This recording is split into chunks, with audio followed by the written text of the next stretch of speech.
Bem, já foi falado em programas anteriores 19 passos que devemos dar. São muitas coisas que devem ser consideradas a fim de compreendermos a profecia do livro de Apocalipse.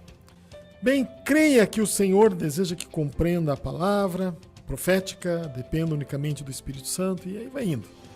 Nós então hoje continuamos o 19º ponto, compreender a narrativa que o Espírito Santo faz no livro de Apocalipse.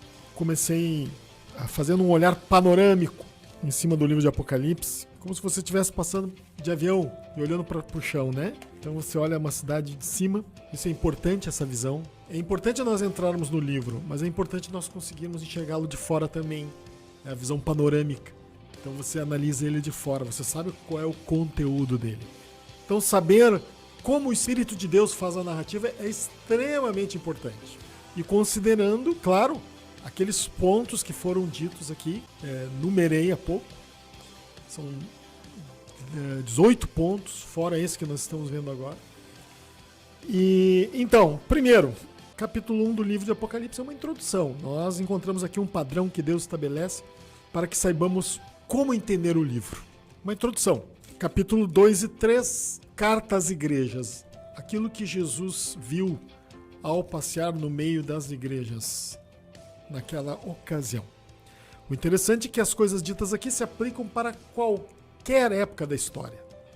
Porque as pessoas normalmente têm os seus problemas, suas dificuldades, as suas tentações, e isso não muda. Muda a isca do peixe, mas a fome do peixe é a mesma. E muda uma hora é uma minhoca, outra hora é um lambarim, outra hora é outra coisa. Mas o peixe que está ali com vontade de comer é o mesmo, né? Então as dificuldades que o ser humano tem com o pecado não mudam daquela época para cá, não mudaram.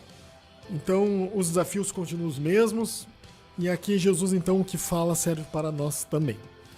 Capítulo 4 e 5, João tem uma visão. João foi quem foi chamado por Deus para escrever o livro, tem uma visão do ambiente celestial, vê Deus assentado no seu trono, nos descreve como é o ambiente do céu, onde está o trono de Deus. Diante do trono tem um mar de vidro como cristal, ao redor do trono há um arco-íris como esmeralda verde, também ao redor do trono sentados em 24 tronos.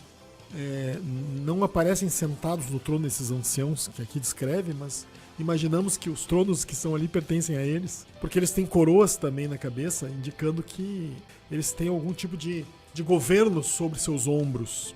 E aparecem também os 4 seres viventes, que voam ao redor e por cima do trono, clamando sem cessar: Santo, Santo, Santo é o Senhor Deus Todo-Poderoso, aquele que é, que era e que há de vir. E ali então nós vemos Deus que está assentado no trono, permanece assentado no seu trono até hoje, né? E não saiu do trono, e nem vai sair, é dele mesmo. Este Deus, nosso Senhor, nosso Pai, tem um livro na mão. Olha que coisa linda, tem um livro na mão. Um livro escrito por dentro e por fora, selado com 7 selos. E o capítulo 4 e 5 nos mostram que ninguém foi achado digno de abrir aquele livro, nem no céu, nem na terra, e nem debaixo da terra, e nem ao menos de olhar para ele, até que o Cordeiro, que é Jesus, nós sabemos disso, pagou o preço e se tornou digno de abrir o livro. Neste livro está a revelação que vem mais adiante, que nos é dada no próprio livro que João escreveu. Então nós temos a revelação desse livro que se encontrava na mão direita daquele que está assentado no trono, que é a revelação das coisas que em breve devem acontecer. Por isso que nós somos bem-aventurados quando refletimos, quando damos atenção, quando buscamos a Deus para compreender essas coisas que são anunciadas na sua palavra. O Espírito Santo de Deus trabalha o nosso coração, gera temor. De repente tu começa a pensar assim: poxa vida, vou reinar com Cristo 1000 anos. Não, peraí, não é só 1000 anos. Vou reinar com Cristo eternamente. Aí você olha ali e diz assim: essa terra e esse céu que agora existem serão destruídos. E Deus criará um novo céu e uma nova terra. onde não haverá pranto, nem dor, nem sofrimento, nem tristeza, nem morte, nem coisa alguma dessas que hoje nos incomodam tanto. Oh, quer saber de uma coisa? Eu quero buscar a Deus. Eu quero estar preparado para me encontrar com o Senhor, ou através da minha morte, ou no momento em que o juízo chegar, porque o juízo poderá chegar a qualquer momento. E quando você então começa a refletir nessas coisas, claro que nós não vamos somente refletir nessas coisas, não é isso que eu estou dizendo, mas também refletindo nessas coisas. Eu leio toda a Bíblia, Mateus, Marcos, Lucas, João, Salmos, eu leio toda a Bíblia. Toda a palavra de Deus é importante para a nossa edificação. Agora, não pode faltar a meditação dessas coisas. Por quê? Porque a Bíblia diz que o Espírito e a noiva dizem vem. A noiva, aquela que vai se encontrar com o Senhor, aquela que é representada pelas virgens prudentes. Meus amados, meus queridos, essa sim está aguardando a volta do Senhor. Essa está se preparando.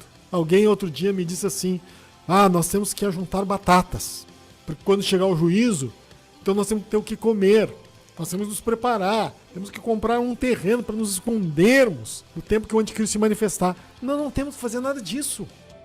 Nós não temos que ajuntar batatas no nosso porão. A Bíblia nunca mandou nos fazer isso, ajuntar enlatados. Sabe o que a Bíblia nos manda fazer? Orar, jejuar, amar o Senhor, evangelizar, amar a palavra de Deus, não amar o mundo, vivermos afastados do mundo, vivermos uma vida reta, não colocarmos nossos olhos onde não devemos, não encher nossa mente com coisas que não devemos. Às vezes as pessoas ficam enchendo a mente com coisas que não devem, enchem o coração com mentiras, com coisas ilusórias, com fantasias. Se nós estamos olhando para as coisas que vão acontecer e as coisas que são anunciadas na palavra de Deus, nós não vamos querer encher o nosso coração com mentiras. O Satanás, ele lança mentiras em muitas formas diferentes. Ele conta a história do final das coisas, do tempo. Tá? Muitas historinhas por aí na sociedade que são mentiras, que contam como tudo vai terminar. A Bíblia que diz como tudo vai terminar. E nós temos que prestar atenção na Bíblia, naquilo que a palavra de Deus diz de como as coisas vão terminar. Não como Hollywood diz que a coisa vai terminar, mas como aquilo que a palavra de Deus diz como as coisas vão terminar. Então nós colocamos a nossa atenção e valorizamos muitas vezes mentiras. E aí, por isso que a Bíblia diz, não ameis o mundo, nem as coisas que estão no mundo, porque aquele que ama o mundo se constitui inimigo de Deus, é inimizade contra Deus. Aí nós não sabemos por quê. Porque andamos murchos, sabe? Você já viu aquele maracujá murcho? Às vezes andamos murchinhos assim. E por quê? Qual é o motivo de que andamos murchos? O Senhor nos chamou para andar murchos? O Senhor nos chamou para andar aprisionados ao pecado? Claro que não. O Senhor nos chamou para andarmos em liberdade, porque está escrito na palavra de Deus que nós fomos libertos pelo seu sangue. Ele nos libertou. Meus queridos, então, nós podemos olhar para as coisas que vão acontecer e que são anunciadas na palavra de Deus. Nós podemos receber de Deus e viver em liberdade com o coração das coisas que o Senhor nos mostra que vão acontecer, que é este livro que se encontra na mão daquele, ou se encontrava até aquela ocasião do ano 90, quando João teve aquela revelação do livro de Apocalipse, quando ele viu todas essas coisas e posteriormente nos entregou, escreveu e entregou à igreja, obedecendo ao que Jesus havia dito para ele fazer. Então, aquele livro que ele estava na mão daquele que está assentado no trono, esta revelação que eu aqui neste dia estou chamando atenção para você, meu querido, que deves prestar atenção, que deves colocar o coração, que deves amar, que deves buscar a Deus, deves iniciar sua própria jornada com o livro de Apocalipse, com essa revelação. Porque o Senhor diz, bem-aventurado aquele que lê, que ouve e guarda as palavras dessa profecia. Nós então estamos aqui, capítulo 4 e 5 do livro de Apocalipse, e seguimos adiante. No capítulo 6 tem a abertura dos selos, no capítulo 7 uma visão do arrebatamento, da igreja chegando ao céu, e não que o Senhor está botando uma ordem aqui nos eventos, Os selos não são eventos, são revelações, e aqui o Senhor só mostra algo. como um anúncio. Ó, isso aqui vai acontecer. A igreja vai chegar no céu. A igreja vai ser arrebatada. E aqui está a visão deles chegando ao céu. Uma vez que a igreja é arrebatada, os judeus ocupam novamente o lugar que pertencia à igreja como povo de Deus na terra. Simples assim. Os judeus foram chamados em primeiro lugar, povo de Deus. Depois, quando veio a era da igreja, o povo de Deus passou a ser a igreja. E os judeus perderam o lugar de primazia. E Deus botou então a atenção aos descendentes de Abraão na fé, os herdeiros da promessa, conforme nos ensina as Escrituras. E aqui então, antes de iniciar o capítulo 8, nós encontramos, capítulo 7 de Apocalipse, então essa revelação. Entra o capítulo 8 e nós temos o soar das trombetas.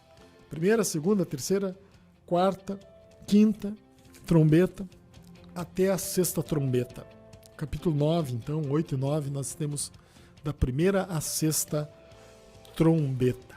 Todas essas trombetas, como eu tenho falado, são literais, ocorrem na ordem em que a Bíblia aqui mostra, e são eventos reais. É impossível que nós consigamos compreender esses eventos se nós não entendermos uma coisa que eu já tenho falado aqui. Deus tira a separação nessa ocasião do juízo, e uma vez que começou a grande tribulação, ele tira a separação, ele remove a separação que existe entre o mundo espiritual, as coisas da esfera espiritual e da esfera material.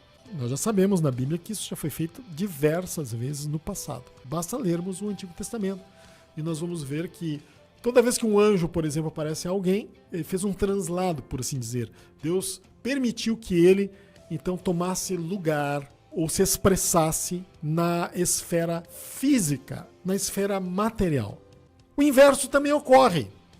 Elias foi levado para o céu numa carruagem de fogo e desapareceu. Para onde Elias foi levado? Para o céu, este universo aqui? Não, para o céu de Deus. Então, ele foi transportado da esfera material para a esfera espiritual. Aqueles homens que se rebelaram contra Moisés, Corá, Datã e Abiú, eles, com suas famílias, foram levados vivos. A terra se abriu e eles desceram vivos ao abismo. E nós sabemos que o abismo é um lugar espiritual. Então eles foram transportados vivos para o abismo. Deus pode fazer isso? Pois, claro que pode. Todas as ações sobrenaturais e milagres e coisas que aconteceram no Antigo Testamento, nós vemos uma interação entre a esfera espiritual e a esfera material. Então, chegamos à quinta trombeta, abre-se o abismo novamente, só que no sentido inverso. Eu não vou passar trombeta por trombeta, né? Ontem falamos sobre a segunda trombeta, a terceira. Pulei aqui a quarta, fui para a quinta. Bem, não custa falar da quarta trombeta, né? O quarto anjo tocou a trombeta e foi ferida a terça parte do sol, da lua e das estrelas, para que a terça parte deles escurecesse e na sua terça parte não brilhasse tanto de dia como também de noite. O sol sendo ferido e acontecendo um fenômeno. E a pergunta é, poxa, mas sim, o sol não vai brilhar em uma terça parte, hein? Como é que vai ficar a Terra? Vai terminar a vida aqui? Não. Nós temos que entender que nessa ocasião as leis da física não vão funcionar muito bem, não. Deus vai manter a vida nessa ocasião. Jesus até falou que as potências do céu serão abaladas quando ele voltar, né? E nós podemos estender para esse momento aqui. As coisas vão funcionar um pouco diferente nessa época. O sol vai deixar de brilhar tanto, né? Vai ficar reduzida a sua luz em 1/3. A Terra vai ficar como uma penumbra, né? Não entendemos bem como será isso aqui, mas é o que a Bíblia está dizendo.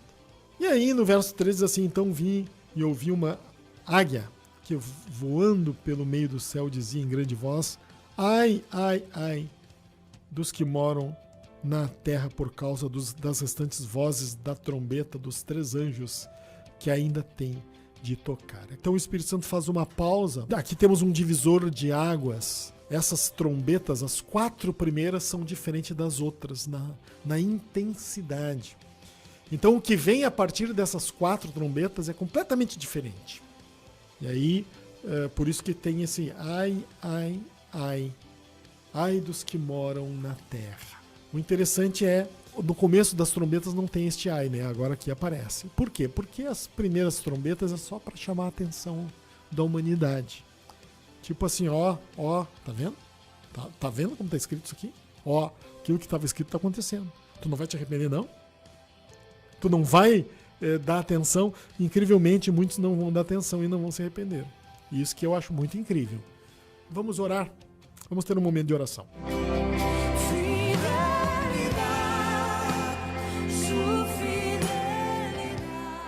Obrigado, Senhor, pela Tua presença. Nós queremos orar para que a igreja esteja atenta às coisas que são anunciadas na Tua palavra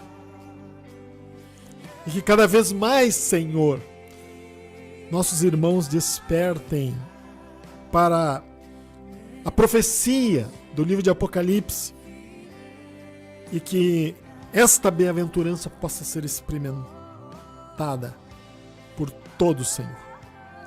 No nome de Jesus, te agradecemos. Amém.